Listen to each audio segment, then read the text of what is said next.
Bom dia a todos. Módulo 27, página 10. Página 10? Ah, é página 10. Confiram aí para mim, é o módulo 27 mesmo?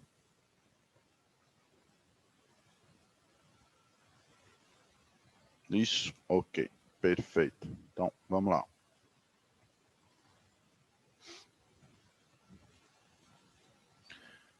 São 3 leis de Kepler, né, mais a lei da gravitação universal. A gente vai ver só as leis de Kepler hoje. Então, vamos lá. Primeira lei de Kepler, também chamada de lei das órbitas. As órbitas descritas pelos planetas em torno do Sol são elipses, com o Sol localizado em um dos focos. O que é uma elipse? Bem, é um círculo, na verdade, com 2 pontos, né? Com 2 focos.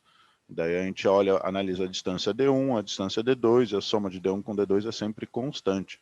Tá? Então, sendo A medida do semi-eixo maior e F a medida da semidistância focal, a gente define a excentricidade da elipse como sendo a letra E. E essa excentricidade, ó, aqui eu tenho o A, que é o semi-eixo maior, o F, que eu tenho a semidistância focal, e a excentricidade é F sobre A. Tá? E quando são 2 sóis, boa. Daí vai ser uma elipse degenerada também, tá? Tem até uma música, né, quando são 2 sóis. E essa excentricidade, então, gente, que é F sobre A, ele varia de um número maior do que 0 e um número menor do que 1. Se a excentricidade for próxima de 0, a elipse se torna uma circunferência. Então, quando é uma circunferência, quando isso daqui dá próxima de 0, quando tende a 0. Tá? Então, quando esse F for praticamente nulo, quando o F for praticamente nulo, deixa eu ver, mas e o foco fica em qual? Ou em nenhum? Na verdade, vai ser uma junção dos dois, daí você vai ter que calcular, vai ser um movimento, uma elipse degenerada, então não vai ter uma forma de uma elipse tão bonitinha, não. Tá? Se eu tivesse 2 sols, ia modificar um pouco o movimento desse corpo, não seria uma elipse perfeita, tá bom? Se eu tivesse dois objetos muito grandes aqui modificando. Então, quando for próxima de 0, significa que o F tende a 0. O F tender a 0 significa que o A dos dois lados é igual ao A vertical, né? O semi-eixo maior. Vai ficar igual ao semi-eixo menor. E quando a excentricidade for próxima de 1, a elipse se aproxima de um segmento de reta. Tá? Então, quando F for igual a A, isso daqui se aproxima de um eixo de reta. Então, tirem um print.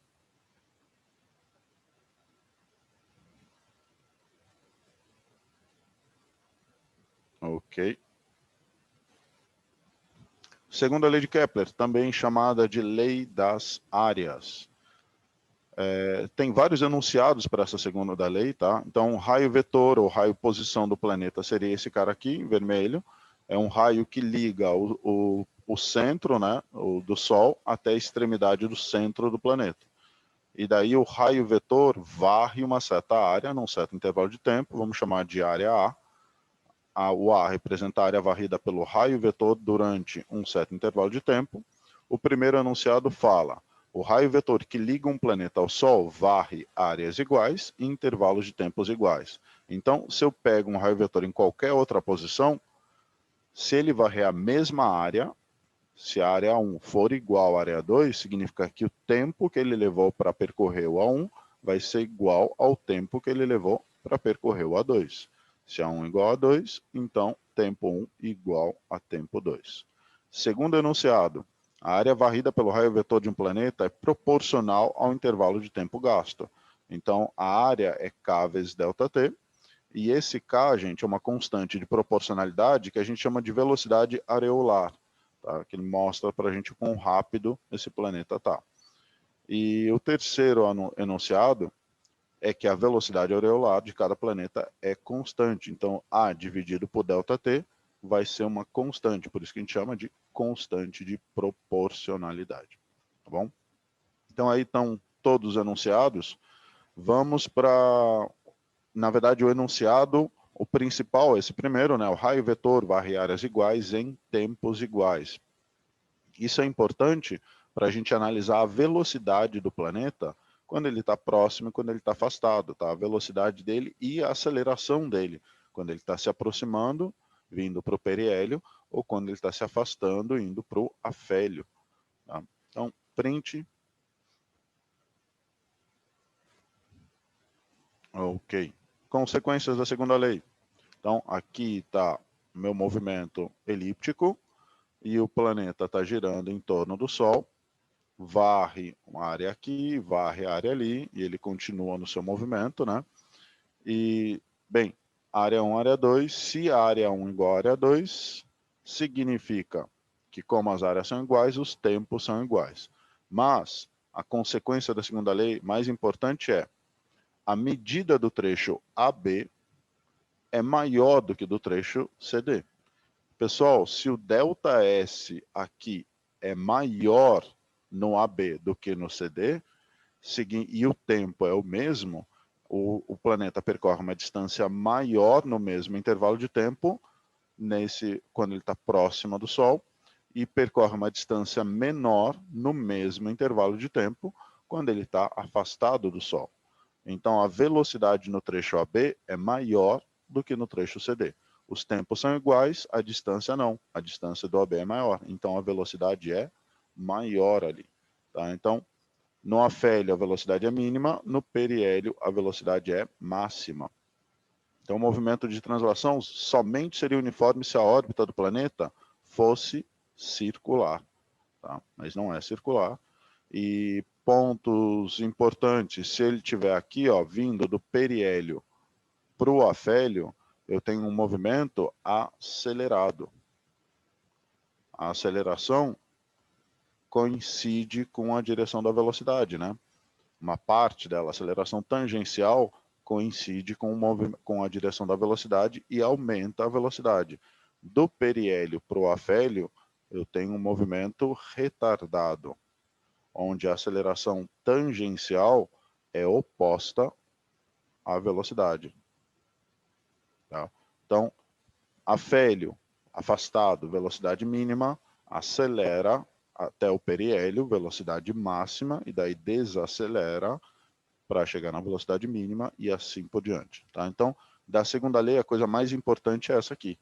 Tá? A velocidade próxima é máxima, a velocidade afastado é mínima. Ok. Tirei um print.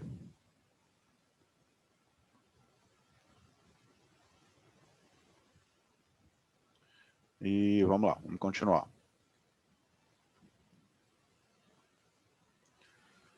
Terceira lei de Kepler. Para todos os planetas do Sistema Solar é constante a razão entre o cubo do raio médio da órbita e o quadrado do período de translação. Normalmente, quando um exercício está usando as leis de Kepler e você precisa fazer alguma conta, você normalmente vai ser a terceira lei. Tá? A terceira lei é a única que tem uma formulinha importante aí. Então ele fala que o raio ao cubo de um planeta dividido pelo período de translação desse planeta ao quadrado, isso é uma constante. Para dois planetas A e B, então, eu posso colocar que RA ao cubo sobre TA ao quadrado é igual a RB ao cubo, TB ao quadrado, ou você isola os R's, né? Que deve ficar tudo ao cubo de um lado, tudo ao quadrado do outro, tá? Dá na mesma. Ponto importante aqui também, gente, se isso é constante para todos os planetas que orbitam o Sol, quando eu tenho um raio maior, eu vou ter um período maior também. Então, o planeta que estiver mais afastado vai demorar mais para dar uma volta completa em torno do Sol. O planeta que tiver um raio menor, uma distância média menor até o Sol, vai ter um período menor. Então, todo planeta que está mais afastado do Sol do que a Terra leva mais de um ano. Todos aqueles que estão menos afastados da Terra até o Sol do que a Terra levam menos de um ano para completar um período, para ter um movimento de translação. Tá? não é uma relação direta, né? Porque se eu dobro o raio, não significa que o período vai dobrar, porque o raio vai estar ao cubo e o período ao quadrado, mas se eu aumento o raio, maior período, menor raio, menor período. E aqui estão os exemplos de distância média do Sol na Terra. Vale 1, né? Então é a distância média em relação ao raio da Terra, ao raio médio da Terra, é 1. De Vênus, que está mais próximo, o período é menos de 1 ano. Mercúrio, que está ainda mais próximo, o período é menos ainda. E todo mundo que tem raio maior, distância maior, né? Tem um período maior também. Tá? Então, menor raio, menor período, maior raio, maior período. E pergunto, gente, dúvida? Tranquilo até aqui?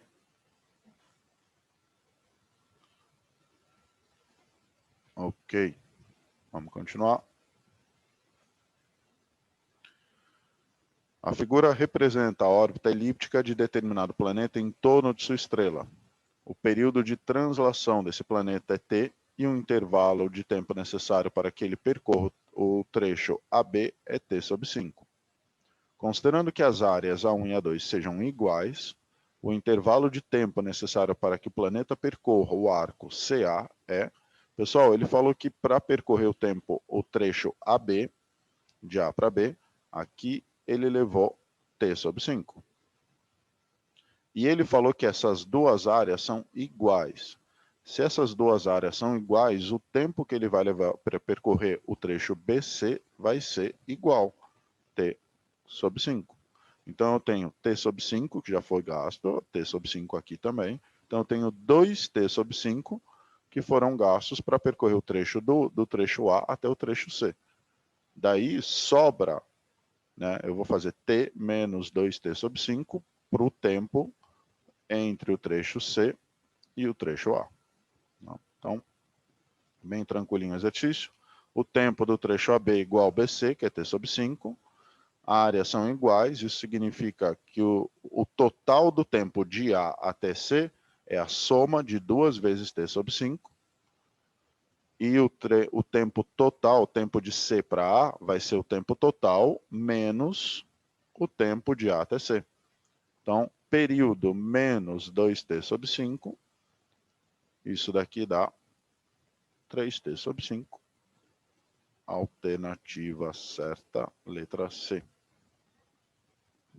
Então, áreas iguais significa tempos iguais, ou seja, do trecho AB e do trecho BC são o mesmo tempo, t sobre 5, o total dá 2t sobre 5.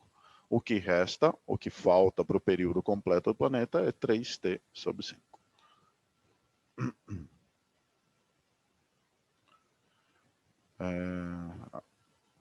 Tirei um print, então, não vou nem perguntar se tem dúvida, porque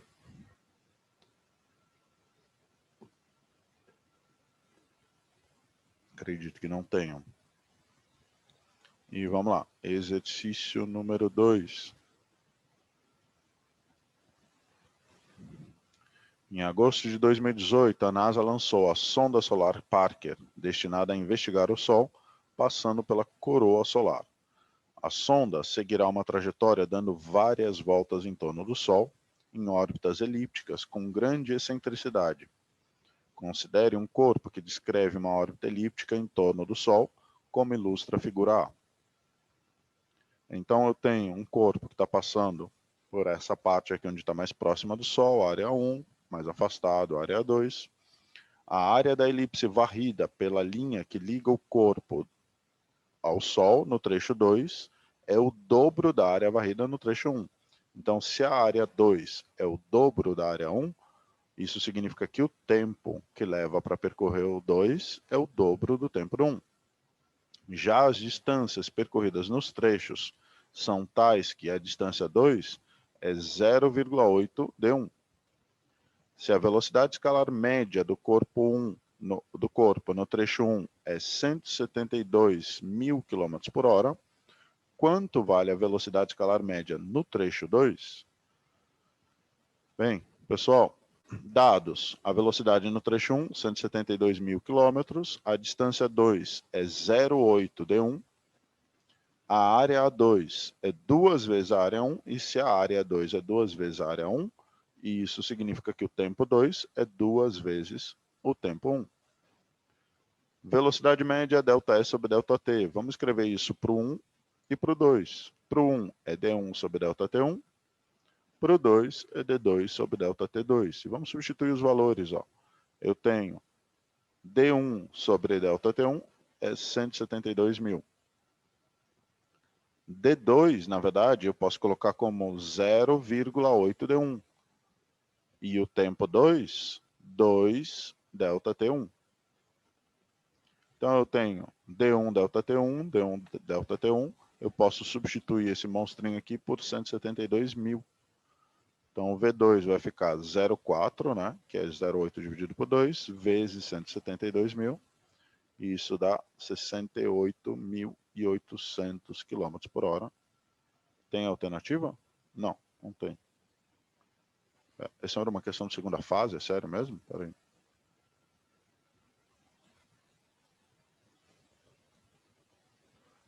É, uma questão de segunda fase. Tá, ok. Questão de segunda fase da Unicamp.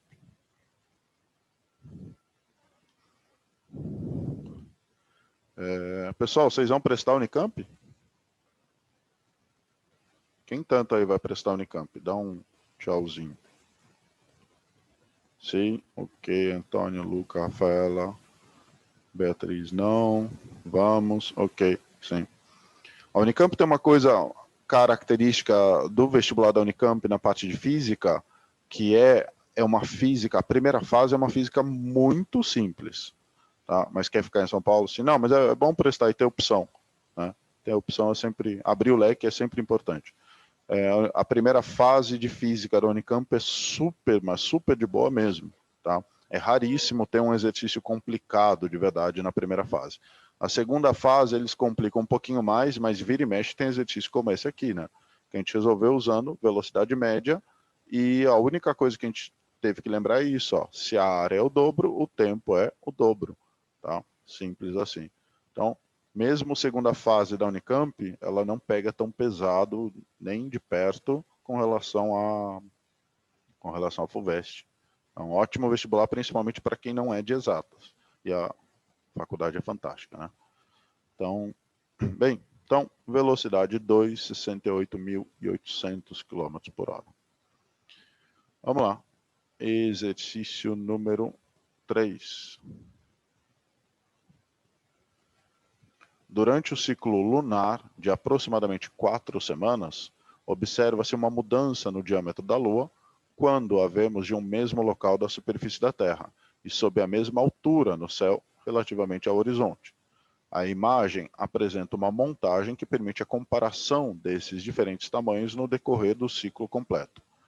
Admita que a esquerda da imagem corresponde ao maior diâmetro observável da Lua e a direita, a metade direita da imagem corresponde ao menor diâmetro observável da Lua. Pessoal, se do lado esquerdo é o maior diâmetro observável da Lua, se é o maior diâmetro, significa que eu estou vendo ela mais próxima ou mais afastada de mim?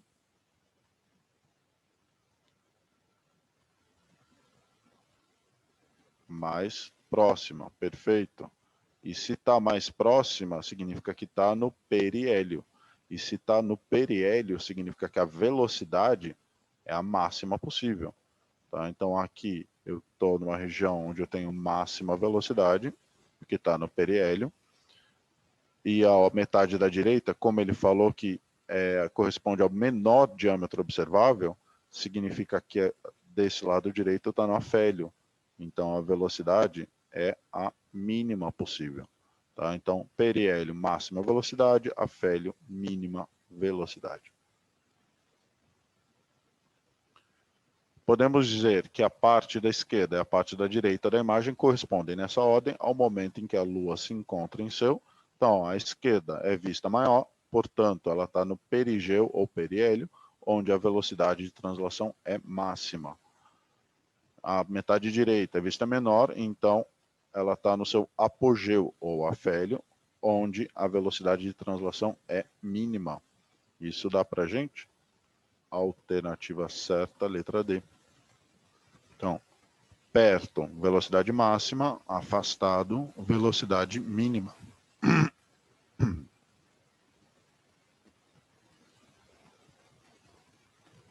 Dúvida, gente?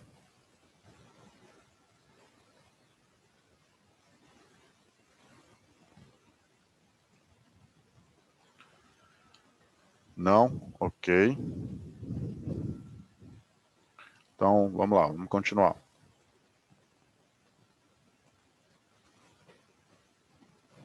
Quarto exercício.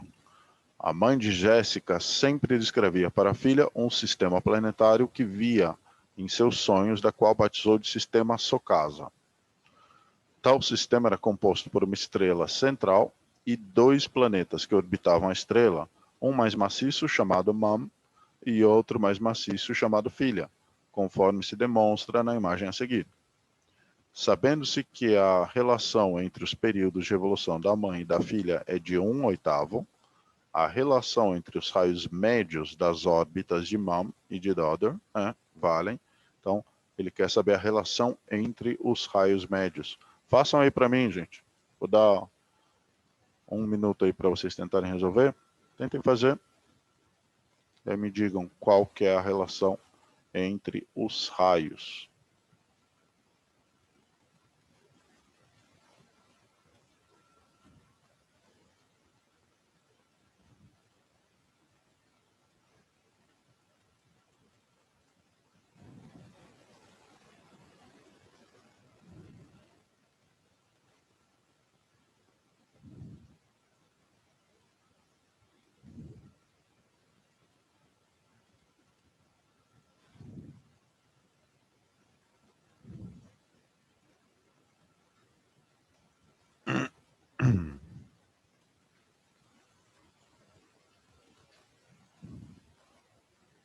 Perfeito, Matheus. Isso aí.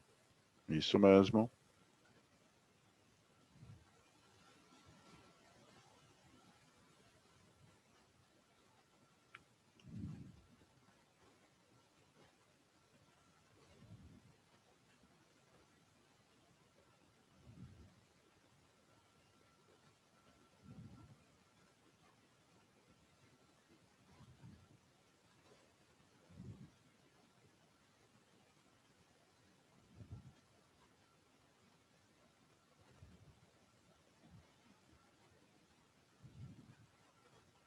Mais alguém?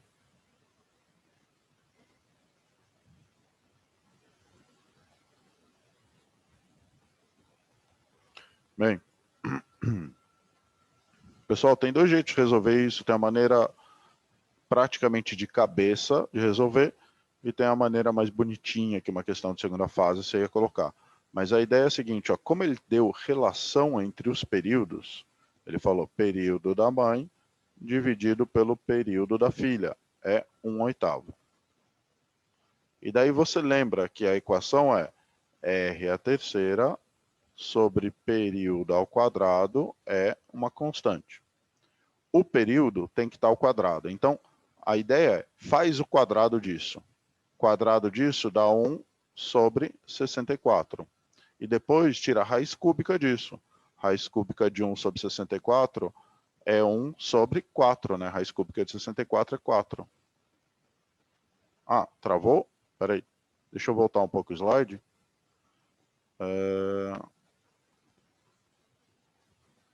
Ok. Me avisem quando voltar, quando a lousa estiver se movimentando aí. Eu voltei um pouco. Voltou? Tá. Ok, então, vamos lá. Deixa eu apagar tudo, fazer tudo de novo.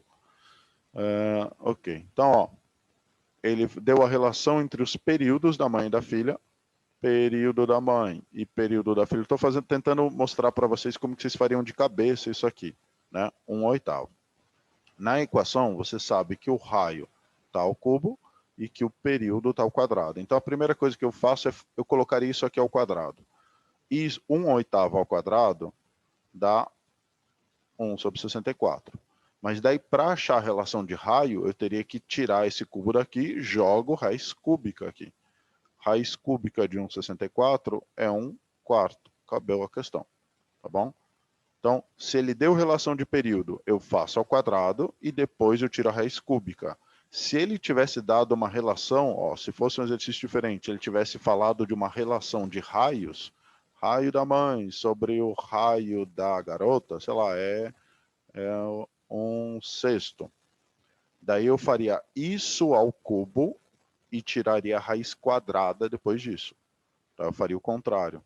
Aqui, como ele deu período, eu primeiro faço tudo isso ao quadrado e depois tiro a raiz cúbica para achar a resposta. Se ele me desse o raio, eu faria isso ao cubo e depois tiraria a raiz quadrada, tá? Nossa, mata a questão assim em segundos, sem nem fazer conta, tá bom?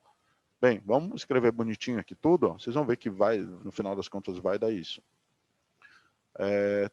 Período da mãe, o período da filha é 1/8. Terceira lei de Kepler, raio, relação de raios ao cubo, relação de períodos ao quadrado. Eu tenho aqui, então, 1/8. Ó, vejam que o 1/8 vai ficar ao quadrado. E daí depois eu vou tirar a raiz cúbica dele. Tá? Então, 1/8 ao quadrado dá 1/64. Tira a raiz cúbica de 1/64. E isso dá 1/4. Tá? Então, alternativa letra A. Então, quando ele dá a razão entre períodos ou a razão entre raios, você só tem que saber quem que você vai fazer ao quadrado e quem é raiz cúbica, ou então quem que você vai fazer ao cubo e daí tirar a raiz quadrada. Tá? Se ele te der a relação de raio, você faz tudo ao cubo e tira a raiz quadrada. Se ele te der a relação de período, você faz ao quadrado e daí tira a raiz cúbica. Tá? Então, só saber quem que você coloca ao quadrado ou ao cubo, quem que você tira a raiz quadrada ou a raiz cúbica. Tá? Então, letra A. E dúvida? Acredito que não, mas enfim. Beleza. Vamos continuar, então. E letra B. Não, letra B não. Exercício número 5. Em algumas madrugadas do mês de maio de 2018, moradores de algumas regiões do Brasil tiveram a oportunidade de ver a olho nu a Estação Espacial Internacional, EI, que em sua órbita ao redor da Terra, passou várias vezes sobre o território brasileiro. Com uma velocidade escalar próxima de 27.000 km por hora, essa nave dá uma volta ao redor da Terra em aproximadamente 90 minutos. Considerando-se válidas as leis de Kepler, um outro satélite artificial que estivesse em órbita 3 vezes mais longe do centro da Terra do que o EI teria um período de translação de... Então, o raio dele é 3 vezes maior que o da Terra, né? Então, o raio desse outro satélite é 3 vezes maior do que o raio do satélite 1, 3R1. Então, na hora que eu substituo o R2 aqui por 3R1, aqui, ó, gente, o que você faz?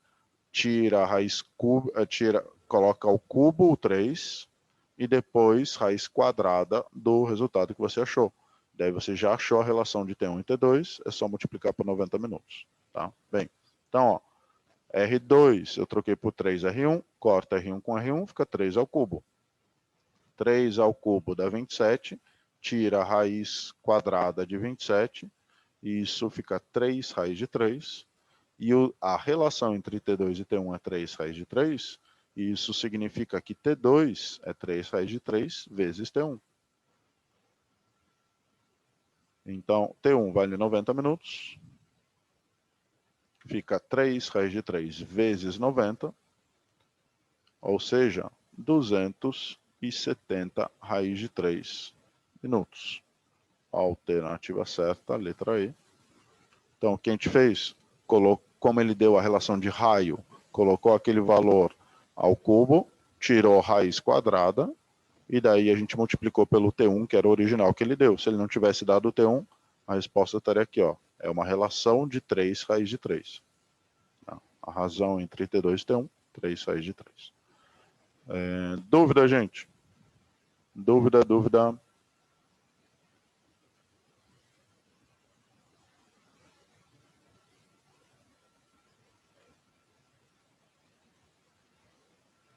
Certeza?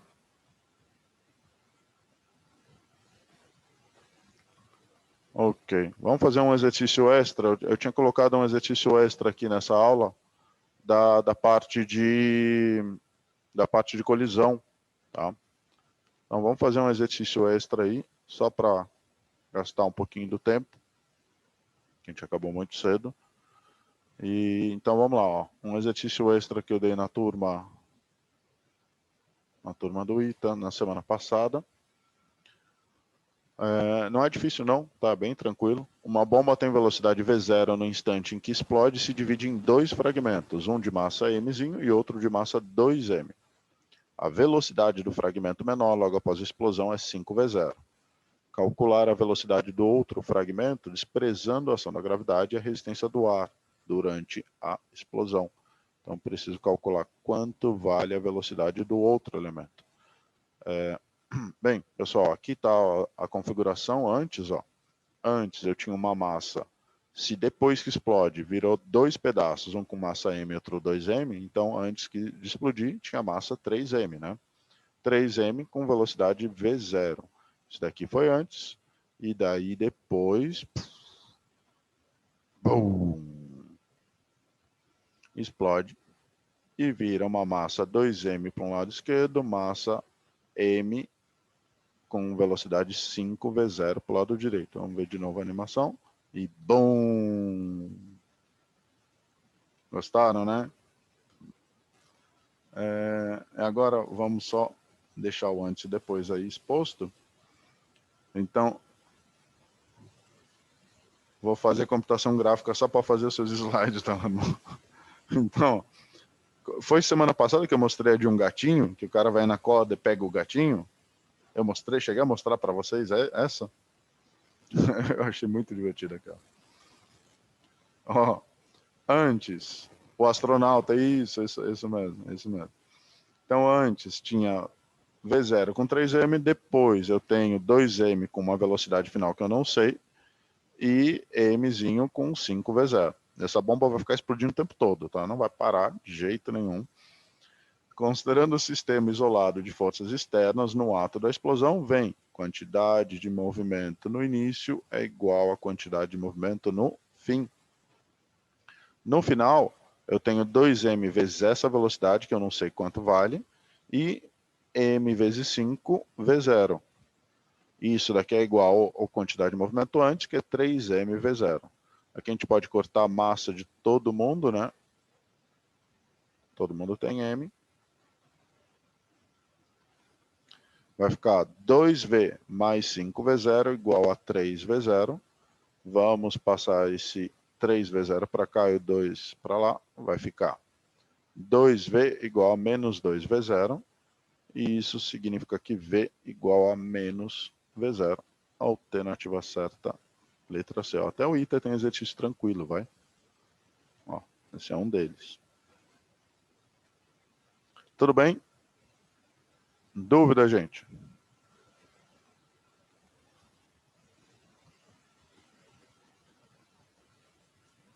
Vai lembrar de mim na prova? Na hora que for fazer a prova do ITA? O professor da live falando, né? Até o ITA tem exercício tranquilo. Porque consegui fazer outros 500. Boa, é verdade. Mas tem bastante. Tem matéria que tem exercício bem tranquilo. A parte de colisão é tranquila, a parte de hidrostática é tranquila. Isso. Isso é verdade. Tem poucas, de 60 tem poucas, são tranquilas.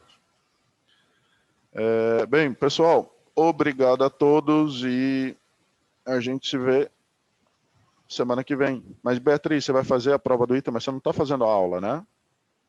Obrigado, Rafa. Tchau, tchau. Você está fazendo aula, você não está fazendo aula no curso? Vai fazer para ver? Tá, ok. Que eu tô na turma do ITA, né? Na tarde, tem aula à tarde.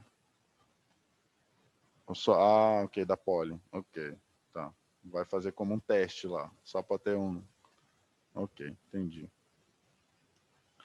Então, gente, até semana que vem e quem precisar me chama aí, tá bom? Vou estar por aqui.